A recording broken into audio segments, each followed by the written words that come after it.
नमस्कार। खबरां दे इस बुलेटिन च तुहाडा स्वागत। मैं हां परमिंदर कौर। पहलां पेश ने चोण दीआं खबरां। रंगां दा त्योहार होली अज देश भर च जोश अते उत्साह नाल मनाया गया। सवेर वेले धार्मिक थावां ते श्रद्धालुआं ने पवित्र सरोवरां ते नदियां च इशनान कीते।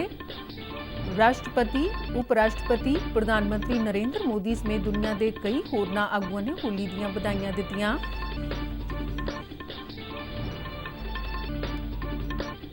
खालसा पंथ दे जाहू जलाल दा प्रतीक होला महला श्री अनंदपुर साहिब विखे खालसाई मर्यादा अनुसार मनाया गया।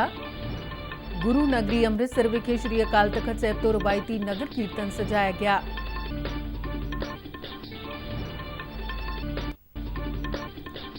बालताल ते चंदनबाड़ी दे रस्ते तो श्री अमरनाथ गुफा लई सालाना यात्रा लई रजिस्ट्रेशन निर्धारित बैंकां राहीं देश भर च 1 अप्रैल तो शुरू होवेगी।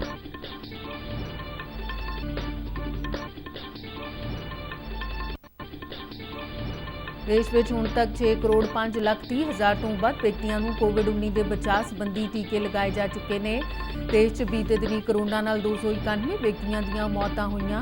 महाराष्ट्र विच 108 ते पंजाब च 69 मौतां की पुष्टि।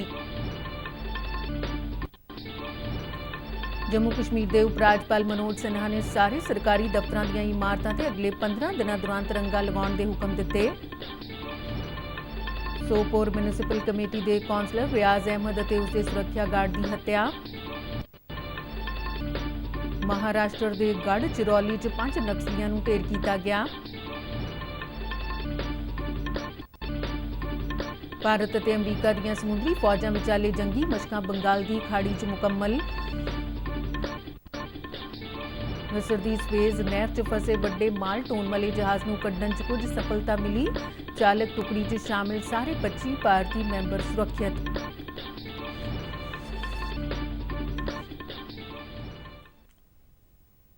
ते हुण खबरां विस्तार नाल।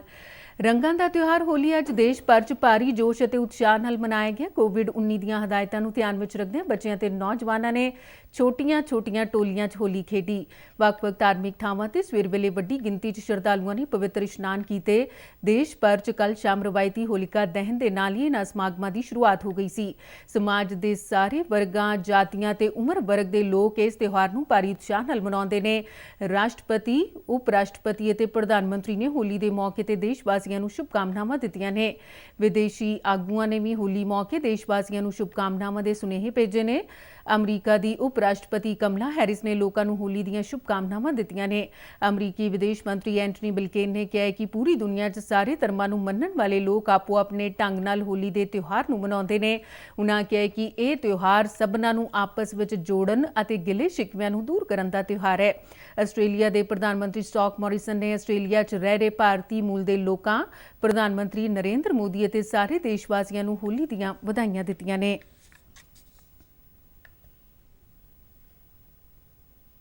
खालसा पंथ दे जाहू जलाल दा प्रतीक होला महला श्री अनंदपुर साहिब विखे खालसाई मर्यादा अनुसार मनाया जा रहा है। होले महले मौके देश दुनिया तो वड्डी गिनती च संगतां तख्त श्री केसगढ़ साहिब विखे नतमस्तक हो रही ने। होले महले के समागमां की शुरुआत मौके रखे गए श्री अखंड पाठ साहिब जी के अज भोग पाए गए।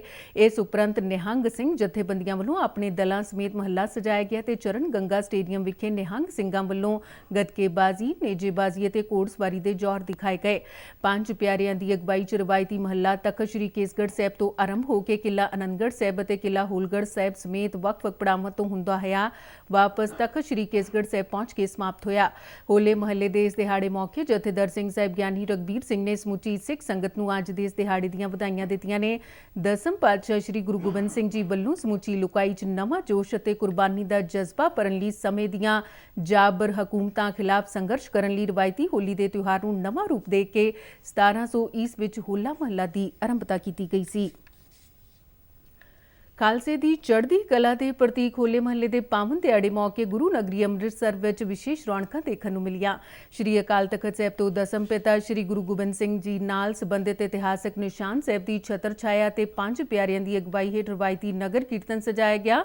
ਨਗਰ ਕੀਰਤਨ ਦੀ ਅਗਵਾਈ ਕਰ ਰਿਹਾ ਸੁਰਮਈ ਨਿਸ਼ਾਨ ਦਸਮ ਪਿਤਾ ਸ਼੍ਰੀ ਗੁਰੂ ਗੋਬਿੰਦ ਸਿੰਘ ਜੀ ਵੱਲੋਂ ਆਪਣੇ ਪਰਮ ਸੇਵਕ ਭਾਈ ਰਾਮ ਸਿੰਘ ਨੂੰ ਭੇਂਟ ਕੀਤੇ ਗਏ ਸਨ। ਉਹਨਾਂ ਦੇ ਵੰਸ਼ਜਾਂ ਵੱਲੋਂ ਪੀੜ੍ਹੀ ਦਰ ਪੀੜ੍ਹੀ ਇਸ ਦੀ ਸਾਂਭ ਸੰਭਾਲ ਕੀਤੀ ਜਾ ਰਹੀ ਹੈ ਅਤੇ ਮਹਾਰਾਜਾ ਰਣਜੀਤ ਸਿੰਘ ਦੇ ਵੇਲੇ ਤੋਂ ਹਰ ਸਾਲ ਹੋਲੇ ਮਹੱਲੇ ਮੌਕੇ ਸ਼੍ਰੀ ਅਕਾਲ ਤਖ਼ਤ ਸਾਹਿਬ ਤੋਂ ਰਵਾਇਤੀ ਨਗਰ ਕੀਰਤਨ ਸਜਾਉਣ ਦੀ ਪਰੰਪਰਾ ਚੱਲੀ ਆ ਰਹੀ ਹੈ। ਭਾਈ ਰਾਮ ਸਿੰਘ ਜੀ ਦੇ 11ਵੇਂ ਵੰਸ਼ਜ ਜਸਵੀਰ ਸਿੰਘ ਅਤੇ ਉਹਨਾਂ ਦੇ ਪਰਿਵਾਰ ਵੱਲੋਂ ਇਹਨਾਂ ਇਤਿਹਾਸਕ ਸੁਰਮਈ ਨਿਸ਼ਾਨ ਸਾਹਿਬ ਦੀ ਸਾਂਭ ਸੰਭਾਲ ਦੀ ਸੇਵਾ ਨਿਭਾਈ ਜਾ ਰਹੀ ਹੈ। ਨਗਰ ਕੀਰਤਨ 'ਚ ਸ਼ਬਦੀ ਧੁਨਾਂ ਵਜਾਉਂਦੀਆਂ ਬੈਂਡ ਪਾਰਟੀਆਂ, ਸਿੱਖ ਮਾਰਸ਼ਲ ਆਰਟ ਦੇ ਹੈਰਤ ਅੰਗੇਜ਼ ਕਰਤੱਵ ਦਿਖਾਉਂਦੀਆਂ ਗੱਤਕਾ ਪਾਰਟੀਆਂ, ਸ਼੍ਰੋਮਣੀ ਕਮੇਟੀ ਅਤੇ ਦਰਬਾਰ ਸਾਹਿਬ ਦਾ ਸਟਾਫ ਅਤੇ ਗੁਰੂ ਜਸ ਗਾਇਨ ਕਰਦੀਆਂ ਸੰਗਤਾਂ ਸ਼ਾਮਿਲ ਹੋਈਆਂ। ਵੱਖ-ਵੱਖ ਬਾਜ਼ਾਰਾਂ ਵਿੱਚੋਂ ਹੁੰਦਾ ਹੋਇਆ ਨਗਰ ਕੀਰਤਨ ਬੁਰਜ ਗੁਰਦੁਆਰਾ ਅਕਾਲੀ ਫੂਲਾ ਸਿੰਘ ਵਿਖੇ ਜਾ ਕੇ ਪੁੱਜਾ। ਮਗਰੋਂ ਵਾਪਸੀ ਬਾਜ਼ਾਰਾਂ 'ਚੋਂ ਹੁੰਦਾ ਹੋਇਆ ਸ਼੍ਰੀ ਅਕਾਲ ਤਖ਼ਤ ਸਾਹਿਬ ਵਿਖੇ ਪੁੱਜ ਕੇ ਸੰਪੰਨ ਹੋਇਆ। ਇਸ ਮੌਕੇ ਸੰਗਤਾਂ 'ਚ ਭਾਰੀ ਉਤਸ਼ਾਹ ਦੇਖਣ ਨੂੰ ਮਿਲਿਆ। ਨਗਰ ਕੀਰਤਨ ਦੇ ਰਸਤੇ 'ਚ ਥਾਂ-ਥਾਂ ਤੇ ਸੰਗਤਾਂ ਵੱਲੋਂ ਸਜਾਵਟੀ ਗੇਟ ਲਗਾ ਕੇ ਫੁੱਲਾਂ ਦੀ ਵਰਖਾ ਕੀਤੀ ਗਈ ਅਤੇ ਸ਼ਰਧਾਲੂਆਂ ਦਾ ਸਵਾਗਤ ਕੀਤਾ ਗਿਆ। ਬਾਲ ਤਾਲ ਤੇ ਚੰਦਨਪਾੜੀ ਦੇ ਰਸਤੇ ਤੋਂ ਸ਼੍ਰੀ ਅਮਰਨਾਥ ਗੁਫਾ ਲਈ ਸਾਲਾਨਾ ਯਾਤਰਾ ਲਈ ਰਜਿਸਟ੍ਰੇਸ਼ਨ ਦੇਸ਼ ਦੀਆਂ ਨਿਰਧਾਰਿਤ ਬੈਂਕ ਬ੍ਰਾਂਚਾਂ 'ਚ 1 ਅਪ੍ਰੈਲ ਤੋਂ ਸ਼ੁਰੂ ਹੋਵੇਗਾ। ਰਜਿਸਟ੍ਰੇਸ਼ਨ ਲਈ ਲੋੜੀਂਦੀਆਂ ਹਦਾਇਤਾਂ ਸ਼੍ਰੀ ਅਮਰਨਾਥ ਗੁਫਾ ਬੋਰਡ ਦੀ ਵੈਬਸਾਈਟ www.shriamarnathjshrine.com ਤੇ ਉਪਲਬਧ ਨੇ। 56 ਦਿਨ ਤੱਕ ਚੱਲਣ ਵਾਲੀ ਇਹ ਯਾਤਰਾ ਦੋਵੇਂ ਰਸਤਿਆਂ ਤੋਂ ਇੱਕੋ ਵੇਲੇ 28 ਜੂਨ ਤੋਂ ਸ਼ੁਰੂ ਹੋਵੇਗੀ ਤੇ ਰੱਖੜ ਪੁੰਨਿਆ ਮੌਕੇ 22 ਅਗਸਤ ਨੂੰ ਮੁਕੰਮਲ ਹੋਵੇਗੀ। 13 ਸਾਲ ਤੋਂ ਘੱਟ ਅਤੇ 75 ਸਾਲ ਤੋਂ ਵੱਧ ਉਮਰ ਦੇ ਲੋਕਾਂ ਤੇ 6 ਹਫ਼ਤੇ ਤੋਂ ਵੱਧ ਦੀਆਂ ਗਰਭਵਤੀ ਔਰਤਾਂ ਦਾ ਇਸ ਸਾਲ ਯਾਤਰਾ ਲਈ ਰਜਿਸਟ੍ਰੇਸ਼ਨ ਨਹੀਂ ਕੀਤਾ ਜਾਵੇਗਾ। ਦੇਸ਼ 'ਚ ਹੁਣ ਤੱਕ 6 ਕਰੋੜ 5 ਲੱਖ 30 ਹਜ਼ਾਰ ਵਿਅਕਤੀਆਂ ਨੂੰ ਕੋਵਿਡ-19 ਦੇ ਬਚਾਅ ਸੰਬੰਧੀ ਟੀਕੇ ਲਗਾਏ ਜਾ ਚੁੱਕੇ ਨੇ। ਕੇਂਦਰੀ ਸਿਹਤ ਮੰਤਰਾਲਾ ਵੱਲੋਂ ਜਾਰੀ ਅੰਕੜਿਆਂ ਮੁਤਾਬਿਕ ਪਿਛਲੇ 24 ਘੰਟਿਆਂ ਦੌਰਾਨ ਕੋਵਿਡ-19 ਦੇ 68,020 ਨਵੇਂ ਮਰੀਜ਼ ਸਾਹਮਣੇ ਆਏ ਨੇ, ਜਿਸ ਦੇ ਚਲਦਿਆਂ ਕੁੱਲ ਪੋਜ਼ਿਟਿਵ ਐਲਾਨੇ ਗਏ ਮਾਮਲਿਆਂ ਦੀ ਗਿਣਤੀ ਵੱਧ ਕੇ 1 ਕਰੋੜ 20 ਲੱਖ 39,644 ਹੋ ਗਈ ਹੈ। ਇਸ ਮਹਾਮਾਰੀ ਤੋਂ 1 ਕਰੋੜ 13 ਲੱਖ 55,993 ਵਿਅਕਤੀਆਂ ਨੂੰ ਸਿਹਤਯਾਬ ਐਲਾਨਿਆ ਜਾ ਚੁੱਕਾ ਹੈ। ਸਿਹਤਯਾਬ ਹੋਣ ਵਾਲਿਆਂ ਦੀ ਦਰ ਮੌਜੂਦਾ ਸਮੇਂ 'ਚ 94.32% ਹੋ ਗਈ ਹੈ। ਪਿਛਲੇ 24 ਘੰਟਿਆਂ ਦੌਰਾਨ 32,231 ਵਿਅਕਤੀਆਂ ਨੂੰ ਸਿਹਤਯਾਬ ਐਲਾਨਿਆ ਗਿਆ। ਬੀਤੇ ਦਿਨੀ ਇਸ ਮਹਾਮਾਰੀ ਨਾਲ 291 ਵਿਅਕਤੀਆਂ ਦੀ ਮੌਤ ਹੋਈ ਹੈ। ਦੇਸ਼ 'ਚ ਹੁਣ ਤੱਕ ਇਸ ਮਹਾਮਾਰੀ ਨਾਲ ਕੁੱਲ 1,61,843 ਵਿਅਕਤੀਆਂ ਦੀ ਮੌਤ ਹੋ ਚੁੱਕੀ ਹੈ। ਦੇਸ਼ 'ਚ ਐਕਟਿਵ ਕਰੋਨਾ ਮਰੀਜ਼ਾਂ ਦੀ ਗਿਣਤੀ 5,21,808 ਦਰਜ ਕੀਤੀ ਗਈ ਹੈ। ਦੇਸ਼ ਦੇ 8 ਸੂਬੇ ਜਿਨ੍ਹਾਂ 'ਚ ਮਹਾਰਾਸ਼ਟਰ, ਪੰਜਾਬ, ਕਰਨਾਟਕ, ਮੱਧ ਪ੍ਰਦੇਸ਼, ਗੁਜਰਾਤ, ਕੇਰਲ, ਤਮਿਲਨਾਡੂ ਅਤੇ ਛੱਤੀਸਗੜ੍ਹ ਸ਼ਾਮਿਲ ਨੇ। 'ਚ ਨਵੇਂ ਪੁਸ਼ਟੀ ਵਾਲੇ ਮਾਮਲਿਆਂ 'ਚ ਲਗਾਤਾਰ ਵਾਧਾ ਦਰਜ ਕੀਤਾ ਜਾ ਰਿਹਾ ਹੈ। ਮੌਜੂਦਾ ਪੋਜ਼ਿਟਿਵ ਮਾਮਲਿਆਂ ਤੋਂ 84.5% ਮਰੀਜ਼ ਇਹਨਾਂ 8 ਸੂਬਿਆਂ ਨਾਲ ਸੰਬੰਧਿਤ ਨੇ। ਮਹਾਰਾਸ਼ਟਰ 'ਚ ਪਿਛਲੇ 24 ਘੰਟਿਆਂ ਦੌਰਾਨ ਸਭ ਤੋਂ ਵੱਧ 40,414 ਨਵੇਂ ਮਾਮਲਿਆਂ ਦੀ ਪੁਸ਼ਟੀ ਹੋਈ ਹੈ। ਇਸ ਤੋਂ ਬਾਅਦ ਕਰਨਾਟਕ ਵਿੱਚ 3,082 ਅਤੇ ਪੰਜਾਬ 'ਚੋਂ 2,870 ਨਵੇਂ ਮਾਮਲੇ ਸਾਹਮਣੇ ਆਏ ਨੇ। ਦੇਸ਼ ਦੇ 15 ਸੂਬਿਆਂ ਤੇ ਕੇਂਦਰ ਸ਼ਾਸਿਤ ਪ੍ਰਦੇਸ਼ਾਂ 'ਚੋਂ ਕੋਵਿਡ ਨਾਲ ਇੱਕ ਵੀ ਮੌਤ ਦਾ ਨਵਾਂ ਮਾਮਲਾ ਸਾਹਮਣੇ ਨਹੀਂ ਆਇਆ। ਮਹਾਰਾਸ਼ਟਰ ਵਿੱਚ ਸਭ ਤੋਂ ਵੱਧ 108 ਮੌਤਾਂ ਦਰਜ ਹੋਈਆਂ ਨੇ, ਜਦਕਿ ਪੰਜਾਬ 'ਚੋਂ 69 ਮੌਤਾਂ ਦੀ ਪੁਸ਼ਟੀ ਹੋਈ ਹੈ। ਜੰਮੂ ਕਸ਼ਮੀਰ ਦੇ ਉਪ ਰਾਜਪਾਲ ਮਨੋਜ ਸਿਨਹਾ ਨੇ ਸਾਰੇ ਸਰਕਾਰੀ ਦਫ਼ਤਰਾਂ ਦੀਆਂ ਇਮਾਰਤਾਂ ਤੇ ਅਗਲੇ 15 ਦਿਨਾਂ ਦੇ ਅੰਦਰ ਤਿਰੰਗਾ ਝੰਡਾ ਲਗਵਾਉਣ ਦੇ ਹੁਕਮ ਦਿੱਤੇ ਨੇ। ਇੱਕ ਸਰਕਾਰੀ ਬੁਲਾਰੇ ਨੇ ਇਸ ਬਾਰੇ ਜਾਣਕਾਰੀ ਦਿੰਦਿਆਂ ਦੱਸਿਆ ਕਿ ਉਪ ਰਾਜਪਾਲ ਨੇ 20 ਜ਼ਿਲ੍ਹਿਆਂ ਦੇ ਡਿਪਟੀ ਕਮਿਸ਼ਨਰਾਂ ਤੇ ਪੁਲਿਸ ਅਧਿਕਾਰੀਆਂ ਨਾਲ ਕੀਤੀ ਮੀਟਿੰਗ ਦੌਰਾਨ ਸਰਕਾਰੀ ਇਮਾਰਤਾਂ ਤੇ ਕੌਮੀ ਝੰਡਾ ਲਗਾਉਣ ਨੂੰ ਯਕੀਨੀ ਬਣਾਉਣ ਲਈ ਲੋੜੀਂਦੇ ਉਪਰਾਲੇ ਕਰਨ ਦੀ ਹਦਾਇਤ ਦਿੱਤੀ ਸੀ। ਜੰਮੂ ਕਸ਼ਮੀਰ 'ਚ ਧਾਰਾ 370 ਹਟਾਏ ਜਾਣ ਤੋਂ ਬਾਅਦ ਹੁਣ ਇੱਥੇ ਸਿਰਫ ਤਿਰੰਗਾ ਝੰਡਾ ਹੀ ਲਹਿਰਾਇਆ ਜਾਂਦਾ ਹੈ। ਸੋਪੁਰ ਮਿਊਨਿਸਪਲ ਕਮੇਟੀ ਦੇ ਕੌਂਸਲਰ ਰਿਆਜ਼ ਅਹਿਮਦ ਅਤੇ ਉਸਦੇ ਸੁਰੱਖਿਆ ਗਾਰਡ ਦੀ ਹੱਤਿਆ ਕਰ ਦਿੱਤੀ ਗਈ ਹੈ। ਉੱਤਰੀ ਕਸ਼ਮੀਰ ਜ਼ਿਲ੍ਹੇ ਦੇ ਸੋਪੁਰ ਖੇਤਰ 'ਚ ਹੋਏ ਸ਼ੱਕੀ ਹਮਲੇ ਦੌਰਾਨ ਇੱਕ ਹੋਰ ਵਿਅਕਤੀ ਜ਼ਖਮੀ ਹੋ ਗਿਆ ਹੈ।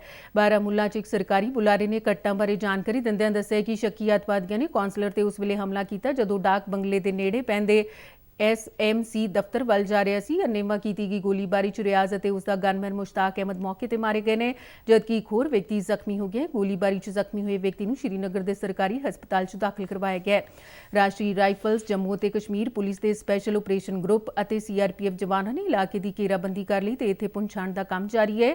ਹਮਲੇ ਤੋਂ ਬਾਅਦ ਕੁਝ ਸਮੇਂ ਲਈ ਸੋਪੁਰ 'ਚ ਆਵਾਜਾਈ ਝੜਕਾ ਪਿਆ। ਵਪਾਰਕ ਅਤੇ ਹੋਰ ਸਰਗਰਮੀਆਂ ਵੀ ਇਸ ਹਮਲੇ ਦੇ ਚਲਦਿਆਂ ਕੁਝ ਸਮੇਂ ਲਈ ਪ੍ਰਭਾਵਿਤ ਹੋਈਆਂ। ਮਹਾਰਾਸ਼ਟਰ 'ਚ ਅੱਜ ਸਵੇਰੇ ਗੜ੍ਹਚਿਰੌਲੀ ਜ਼ਿਲ੍ਹੇ 'ਚ ਮਹਾਰਾਸ਼ਟਰ ਪੁਲਿਸ ਵੱਲੋਂ 5 ਨਕਸਲੀਆਂ ਨੂੰ ਢੇਰ ਕਰ ਦਿੱਤਾ ਗਿਆ। ਗੜ੍ਹਚਿਰੌਲੀ ਪੁਲਿਸ ਵੱਲੋਂ ਪਿਛਲੇ 3 ਦਿਨਾਂ ਤੋਂ ਨਕਸਲੀਆਂ ਖਿਲਾਫ ਇੱਕ ਆਪਰੇਸ਼ਨ ਚਲਾਇਆ ਜਾ ਰਿਹਾ ਸੀ। ਨਕਸਲ ਰੇਂਜ ਦੇ DIG ਸੰਦੀਪ ਪਾਟਿਲ ਨੇ ਇਸ ਦੀ ਪੁਸ਼ਟੀ ਕਰਦਿਆਂ ਦੱਸਿਆ ਕਿ ਇਸ ਮੁਕਾਬਲੇ ਦੌਰਾਨ 5 ਨਕਸਲੀਆਂ ਨੂੰ ਢੇਰ ਕੀਤਾ ਗਿਆ, ਜਿਨ੍ਹਾਂ 'ਚ 3 ਮਰਦ ਅਤੇ 2 ਔਰਤਾਂ ਸ਼ਾਮਿਲ ਨੇ। ਭਾਰਤ ਅਤੇ ਅਮਰੀਕਾ ਦੀਆਂ ਸਮੁੰਦਰੀ ਫੌਜਾਂ ਵਿਚਾਲੇ 2 ਦਿਨਾਂ ਤੱਕ ਚੱਲੀਆਂ ਜੰਗੀ ਮਸ਼ਕਾਂ ਅੱਜ ਬੰਗਾਲ ਦੀ ਖਾੜੀ 'ਚ ਮੁਕੰਮਲ ਹੋ ਗਈਆਂ ਨੇ। ਪਾਸ-ਐਕਸ ਨਾਂ ਦੇ ਇਸ ਜੰਗੀ ਅਭਿਆਸ ਦੌਰਾਨ ਦੋਵੇਂ ਦੇਸ਼ਾਂ ਵਿਚਾਲੇ ਰੱਖਿਆ ਅਤੇ ਫੌਜੀ ਖੇਤਰ 'ਚ ਆਪਸੀ ਸਾਂਝੇਦਾਰੀ ਅਤੇ ਸਮਝ ਨੂੰ ਮਜ਼ਬੂਤ ਬਣਾਉਣ ਦੇ ਉਪਰਾਲੇ ਕੀਤੇ ਗਏ ਨੇ। ਭਾਰਤੀ ਸਮੁੰਦਰੀ ਫੌਜ ਨੇ ਆਪਣੇ ਜੰਗੀ ਬੇੜੇ ਸ਼ਿਵਾਲਿਕ ਅਤੇ ਲੰਬੀ ਦੂਰੀ ਤੱਕ ਨਿਗਰਾਨੀ ਕਰਨ ਵਾਲੇ ਜਹਾਜ਼ P-81 ਨੂੰ ਇਸ ਜੰਗੀ ਮਸ਼ਕ ਦੌਰਾਨ ਤੈਨਾਤ ਕੀਤਾ, ਜਦਕਿ ਅਮਰੀਕੀ ਸਮੁੰਦਰੀ ਫੌਜ ਵੱਲੋਂ ਥੀਓਡੋਰ ਰੂਜ਼ਵੈਲਟ ਨੂੰ ਸਮੁੰਦਰ 'ਚ ਉਤਾਰਿਆ ਗਿਆ। ਇਸ ਬੇੜੇ 'ਚ ਵੱਡੀ ਗਿਣਤੀ 'ਚ ਸਮੁੰਦਰੀ ਲੜਾਈ ਦੌਰਾਨ ਵਰਤੋਂ 'ਚ ਲਿਆਂਦੇ ਜਾਣ ਵਾਲੇ ਹਥਿਆਰਾਂ, ਬੇੜਿਆਂ ਤੇ ਹੋਰ ਜਹਾਜ਼ਾਂ ਨੂੰ ਸ਼ਾਮਿਲ ਕੀਤਾ ਗਿਆ। ਪਹਿਲੀ ਵਾਰ ਭਾਰਤੀ ਹਵਾਈ ਫੌਜ ਦੇ ਲੜਾਕੂ ਜਹਾਜ਼ਾਂ ਨੂੰ ਇਨ੍ਹਾਂ ਜੰਗੀ ਮਸ਼ਕਾਂ 'ਚ ਸ਼ਾਮਿਲ ਕੀਤਾ ਗਿਆ ਹੈ। ਇਸ ਨਾਲ ਭਾਰਤੀ ਹਵਾਈ ਸੈਨਾ ਨੂੰ ਵੀ ਅਮਰੀਕੀ ਨੌ ਸੈਨਾ ਨਾਲ ਅਭਿਆਸ ਕਰਨ ਦਾ ਮੌਕਾ ਮਿਲਿਆ ਹੈ। ਇਹ ਜੰਗੀ ਮਸ਼ਕਾਂ ਅਮਰੀਕੀ ਰੱਖਿਆ ਮੰਤਰੀ ਦੇ ਭਾਰਤ ਦੌਰੇ ਤੋਂ 1 ਹਫ਼ਤੇ ਬਾਅਦ ਹੋਈਆਂ ਨੇ। ਇਸ ਨਾਲ ਜੋ ਬਾਈਡਨ ਪ੍ਰਸ਼ਾਸਨ ਵੱਲੋਂ ਭਾਰਤ ਅਤੇ ਪ੍ਰਸ਼ਾਂਤ ਖੇਤਰ ਵਿੱਚ ਆਪਣੇ ਹਮਾਇਤੀ ਦੇਸ਼ਾਂ ਅਤੇ ਸਹਿਯੋਗੀਆਂ ਨਾਲ ਸਬੰਧਾਂ ਨੂੰ ਮਜ਼ਬੂਤ ਬਣਾਉਣ ਦੀ ਵਚਨਬੱਧਤਾ ਦੇ ਸੰਕੇਤ ਮਿਲਦੇ ਨੇ। ਮਿਸਰ ਦੀ ਸਵੇਜ ਨਹਿਰ 'ਚ ਤਕਰੀਬਨ 1 ਹਫ਼ਤੇ ਤੋਂ ਫਸੇ ਵੱਡੇ ਜਹਾਜ਼ ਨੂੰ ਕੱਢਣ 'ਚ ਕੁਝ ਸਫਲਤਾ ਮਿਲ ਗਈ ਹੈ। ਸਵੇਜ ਨਹਿਰ ਅਥਾਰਟੀ ਦੇ ਚੇਅਰਮੈਨ ਉਸਾਮਾ ਰਬੀ ਨੇ ਕਿਹਾ ਕਿ ਜਹਾਜ਼ ਨੂੰ ਖਿੱਚ ਕੇ ਬਾਹਰ ਕੱਢਣ ਦੇ ਉਪਰਾਲਿਆਂ ਤੋਂ ਬਾਅਦ ਕੰਟੇਨਰ ਜਹਾਜ਼ A1 ਗਵੇਨ ਨੇ ਤੈਰਨਾ ਸ਼ੁਰੂ ਕਰ ਦਿੱਤਾ ਹੈ। ਉਨ੍ਹਾਂ ਕਿਹਾ ਕਿ ਜਹਾਜ਼ ਦੇ ਬਾਹਰ ਨਿਕਲਣ ਤੋਂ ਬਾਅਦ ਇਸ ਦਾ ਸਿੱਧਾ ਸੰਚਾਲਨ ਸ਼ੁਰੂ ਕਰ ਦਿੱਤਾ ਜਾਵੇਗਾ ਤੇ ਇਸ ਨੂੰ ਬਿਟਰ ਲੇਕ ਤੱਕ ਲਿਜਾਇਆ ਜਾਵੇਗਾ। ਅਥਾਰਟੀ ਨੇ ਪੁਸ਼ਟੀ ਕੀਤੀ ਹੈ ਕਿ ਜਹਾਜ਼ ਨਹਿਰ ਵਿੱਚ ਸਿੱਧਾ ਘੁੰਮ ਰਿਹਾ ਤੇ ਨਹਿਰ ਵਿੱਚ ਉੱਚੀਆਂ ਲਹਿਰਾਂ ਉੱਠਣ ਮਗਰੋਂ ਇਸ ਨੂੰ ਅੱਗੇ ਖਿੱਚਣ ਦਾ ਕੰਮ ਪੂਰਾ ਕੀਤਾ ਜਾਵੇਗਾ। 400 ਮੀਟਰ ਲੰਬਾ A1 ਗਵੇਨ ਜਹਾਜ਼ ਪਿਛਲੇ ਮੰਗਲਵਾਰ ਨੂੰ ਸਵੇਜ ਨਹਿਰ 'ਚ ਤਰਛਾ ਫਸ ਗਿਆ ਸੀ, ਜਿਸ ਦੇ ਚਲਦਿਆਂ ਯੂਰਪ ਅਤੇ ਏਸ਼ੀਆ ਦੇ ਦਰਮਿਆਨ ਸਭ ਤੋਂ ਵੱਡੇ ਸਮੁੰਦਰੀ ਵਪਾਰਕ ਰਸਤਿਆਂ 'ਚ ਪੈਂਦੇ ਇਸ ਰਾਹ 'ਚ ਅੜਿੱਕਾ ਪੈ ਗਿਆ ਸੀ।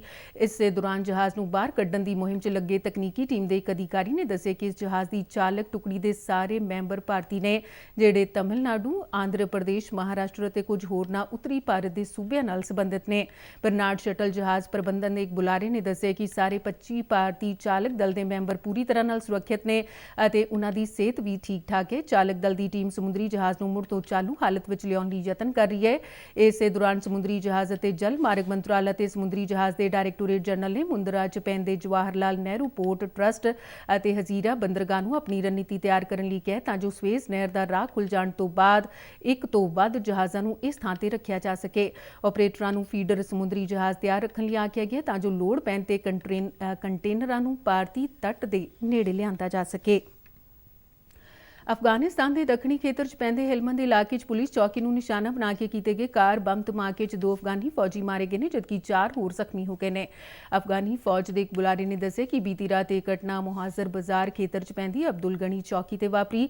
ਪਿਛਲੇ ਸਾਲ ਸਤੰਬਰ ਮਹੀਨੇ 'ਚ ਦੋਹਾ ਵਿਖੇ ਕਾਬੁਲ ਤਾਲਿਬਾਨ ਸ਼ਾਂਤੀ ਵਾਰਤਾ ਦੀ ਸ਼ੁਰੂਆਤ ਦੇ ਬਾਵਜੂਦ ਅਫਗਾਨਿਸਤਾਨ 'ਚ ਬੰਬ ਧਮਾਕਿਆਂ ਤੇ ਮੁਕਾਬਲਿਆਂ ਦਾ ਦੌਰ ਜਾਰੀ ਹੈ।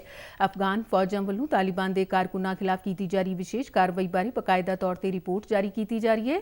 ਫੌਜ ਵੱਲੋਂ ਉਨ੍ਹਾਂ ਖੇਤਰਾਂ 'ਚ ਕਾਰਵਾਈ ਕੀਤੀ ਜਾ ਰਹੀ ਹੈ ਜਿੱਥੇ ਉਨ੍ਹਾਂ ਨੂੰ ਆਪਣਾ ਕਬਜ਼ਾ ਮਜ਼ਬੂਤ ਕਰਨ ਦੇ ਹੁਕਮ ਮਿਲੇ ਨੇ।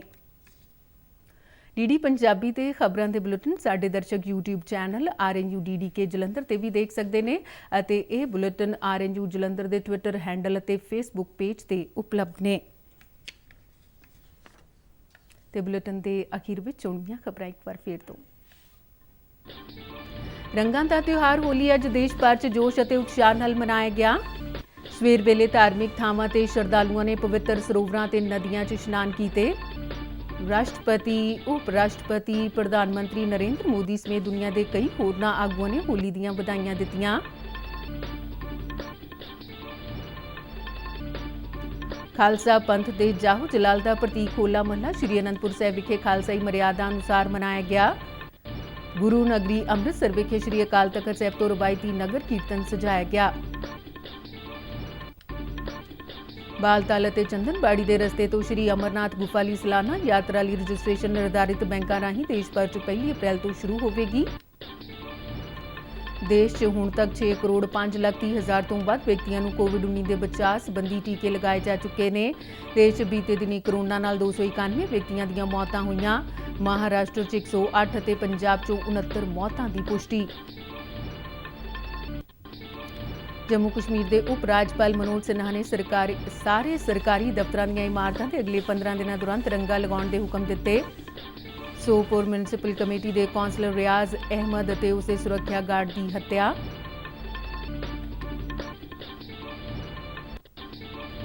ਮਹਾਰਾਸ਼ਟਰ ਦੇ ਗੜ੍ਹਚਿਰੌਲੀ 'ਚ 5 ਨਕਸਲੀਆਂ ਨੂੰ ਢੇਰ ਕੀਤਾ ਗਿਆ। ਭਾਰਤ ਅਤੇ ਅਮਰੀਕਾ ਦੀਆਂ ਸਮੁੰਦਰੀ ਫੌਜਾਂ ਵਿਚਾਲੇ ਜੰਗੀ ਮਸ਼ਕਾਂ ਬੰਗਾਲ ਦੀ ਖਾੜੀ 'ਚ ਮੁਕੰਮਲ। ਮਿਸਰ ਦੀ ਸਵੇਜ ਨਹਿਰ 'ਚ ਫਸੇ ਵੱਡੇ ਮਾਲ ਢੋਣ ਵਾਲੇ ਜਹਾਜ਼ ਨੂੰ ਕੱਢਣ 'ਚ ਕੁਝ ਸਫਲਤਾ ਮਿਲੀ। ਚਾਲਕ ਟੁਕੜੀ 'ਚ ਸ਼ਾਮਿਲ ਸਾਰੇ 25 ਭਾਰਤੀ ਮੈਂਬਰ ਸੁਰੱਖਿਅਤ। ਤੇ ਇਸ ਦੇ ਨਾਲ ਹੀ ਖਬਰਾਂ ਦਾ ਬੁਲੇਟਿਨ ਖਤਮ ਹੁੰਦਾ ਹੈ। ਨਮਸਕਾਰ।